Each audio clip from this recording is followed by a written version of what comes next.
Hey there, sales champions, and welcome back to Blackwood Academy's sales tip of the day. Today, we're going to be talking about something that is, I wouldn't say an underrated skill, but very important in sales, which is the follow-up calls. So, look, if you're like most salespeople, you've probably heard the phrase, the fortune is in the follow-up, the gold is in the follow-up. But how often do we really treat follow-ups like the golden opportunity they are? So, here's the truth most sales don't even happen on the first call. Research has shown that about 80% of sales require five or more follow ups, yet many reps stop after one or two. And look, not all of them are going to require, five, but in my experience, and depends on your definition of follow up. Is it email? Is it call? If it's everything in between, yeah, then maybe five is about the correct number. If we're only talking about calls, which is one of the things that we're kind of concentrating on, uh, in at least like my Udemy course, then I would say it's like two or three, but including emails, yeah, five or six shouldn't be too crazy to think about. So today I'm going to show you how to master the follow-up, how to do the calls, how to get them in, and how you can, really try to just hit it out of the park, as we call it. And it's one of those things that just takes time to master, and you need to. So, why follow-ups are so important? Let's just go into the basics as we like to do on this channel. We try to cater to everyone, new or seasoned. Um, People are busy. Prospects might be generally interested, but got swamped, or you're just not on their radar. So you gotta ensure that you stay on it, and you gotta follow up on it. Building trust takes time. Repetitive contacts with people shows persistence, professionalism, and they get to know you. And timing is everything. The first call might have, caught them at the wrong time. The follow-up can hit them when they're having a better day or actually are in need of this product or have some issue that they want to really fix, and you got the solution for them. So think of follow-up as a gentle reminder, not a pushy interruption. When done right, they're about building relationship. It's not about being a pest or anything like that. So it is actually okay to follow up. Look, for us, the sale is going to be the most important thing ever. Like if you're selling an HR manager an onboarding software, for you, that sale and that onboarding software is the most important thing in the world.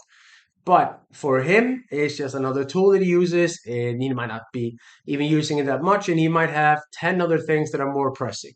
He's got to fire some people, he's got to hire some new, got some internal conflicts that he's got to take and, fix. So it really depends. It's hard to say.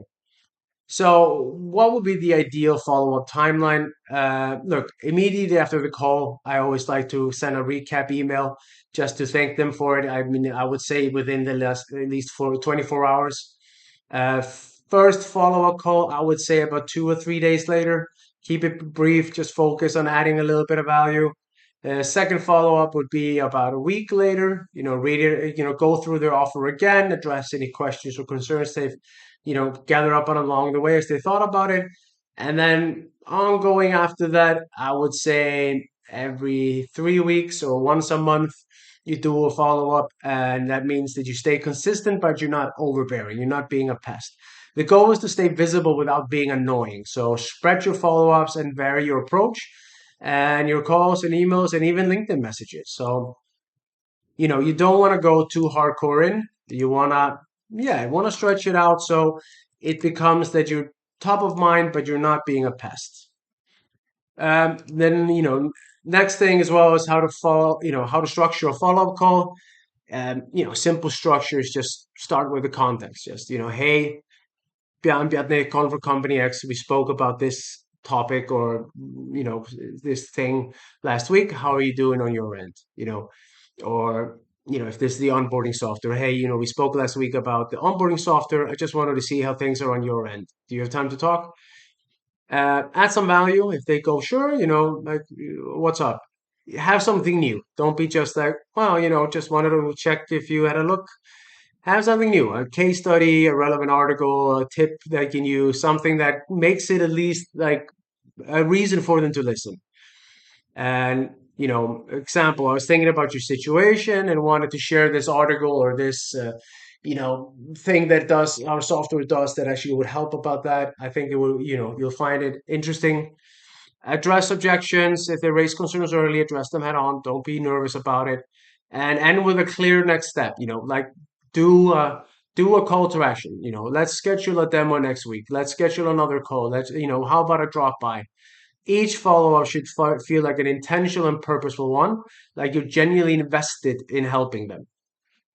Um, yeah, it's some common mistakes would be being too generic, following up too soon, and quitting too early. Each follow-up is a chance to build momentum. So don't let the little mistakes derail you. You want to stay on top of it, so you're gonna mess up sometimes, and that's fine. Just roll with it and move on. Some tips to not make those mistakes, to be effective. Track everything. Use the CRM system, simple spreadsheet, something to track the follow-up dates, the key points, and the next steps. Personalize your approach. Mention something specific that will help them. Be persistent, not pushy, of course. If they say not now, just ask for when would be a good time to call. And some deals take time. Be patient. The key is consistency and, without being overbearing. So remember, follow-ups aren't about harassing your prospect. It's about being helpful and, being relevant. Um, if we just take a quick little recap on and some action steps, again, follow-ups are about consistency and adding value. Use a structural approach, context, value, objections, next step. Track your follow-ups and stay consistent on it. Schedule the next follow-up calls today. Like go through it, go look at them. You have definitely some follow-ups that you haven't been doing, and the gold is in the follow-up or the fortune is in the follow-up, whatever you want to call it. And it's a drum that every sales manager beats to death because it always feels kind of nice just calling someone new, and you hope that's going to be just a one-hit wonder. But it's in those follow-ups that you're going to get most of your sales. So prepare for them with a piece of value, something, case study, tip, article like we talked about. Keep your CRM clean. It's gonna, it gets really messy really fast. Like it's inevitable and you gotta stay on top of it. So follow up is where the deals are won and lost. So make them count. Look, I want to thank you for today. And if you found this video helpful,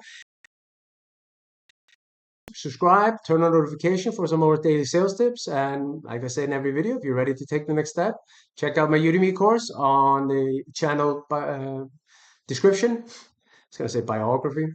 So I'll see you guys tomorrow for some more tips. And I hope this one was a good one. Yeah, see you tomorrow. Thank you.